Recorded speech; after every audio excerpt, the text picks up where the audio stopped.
హాయిరే బంగారం, ఏమైంది? ముఖం అంతా తీర్చుకోమైంది? చేసేటని చేసుకుంటా మళ్ళీ ఏమైంది అంటున్నావేంది? ఇగో నువ్వు అడిగిన పైకి కూడా తీసుకొచ్చిన, ఇవి తీసుకొని ఫొటోస్ అని డిలీట్ చేయప్పుడు నువ్వు. ఫోటోస్ బంగారం డిలీట్ చేస్తే తీరందు, ఇప్పుడు ఏం తొందర వచ్చింది? ఇగో నువ్వు అడిగినట్టు రింగు నీకు 5,000 తెచ్చి కూడా ఇచ్చిన, మళ్ళీ ఇప్పుడు ఏంటి ఫోటో డిలీట్ చేయాలంటాను? ఫోటోస్ డిలీట్ చేయాలంటే నాకు మనసు వస్తలేదు బంగారం. తంతు నేను చాలా ట్రూగా లవ్ చేసిన, నీకోసం మా బావని బాధ పెట్టిన, మా నాన్నకి ఇబ్బంది పెట్టిన, అయినా నువ్వు ఇట్లా చేయడం కరెక్ట్ కాదు. ట్రూగా లవ్ చేసినావా? అట్లుంటది మరి మన యాక్టింగ్. ఛీ ఏ మనిషిరా నువ్వు. ప్లీజ్ తంతు నీకు దండం పెడతా, నా ఫోటోస్ డిలీట్ చేయి, జీవితంలో నీ ముఖం చూడ. ఇక ఎట్లా ఎత్తినా నేను నావిన చేసుకున్నావు నువ్వు ఇంతవరకు, మా అయ్యపై నావిన చేసుకోలే. ఇగో మీ అమ్మ నాన్న కొట్టి బుద్ధి చెప్పలే కానీ నువ్వు ఇట్లా తయారైనావు. మీ అమ్మ నాన్న కనుక సరిగా నువ్వు మెంచుంటే ఇట్లా ఉండేవాడిని కాదు. నువ్వు ఎక్కువ మాట్లాడకే, నువ్వు ఇక్కడి మీ ఇంటి పోయే వరకే నీ ఫోటోలన్నీ వైరల్ చేస్తా. ఇగో సంతు నీతో నాకు నొల్లే వద్దు, నీకు దండం పెడతా, నా ఫోటోస్ అని డిలీట్ చేయి. నేను డిలీట్ చేయను, మీ ఐలు అయినప్పుడు నాకు ఫోన్ చేయి, ఇంటికి వచ్చి డిలీట్ చేస్తా. దేవుడా ఛీ ఏ మనిషివిరా నువ్వు.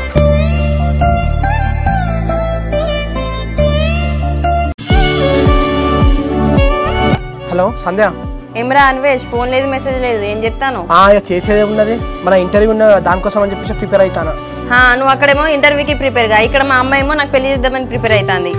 అవునా, మరి నీ పెళ్ళి ఎప్పుడో చెప్పు, వచ్చి 1000 పదాలు కట్టం చదివిస్తా. ఇగో బాబు, నీకు మా అమ్మాయిల సంగతి తెలియదు. ఇంట్లో ఎదిగిన బిడ్డ ఉంటే పెళ్లి అని సావ కొడతారు. నీకేం తెలుసు మా బాధ? సర్లేవే, ఫస్ట్ అయితే ఇంటర్వ్యూ అయిపోయింది, అయిపోయినాక నిమ్మలంగా ఆలోచిస్తాం కానీ.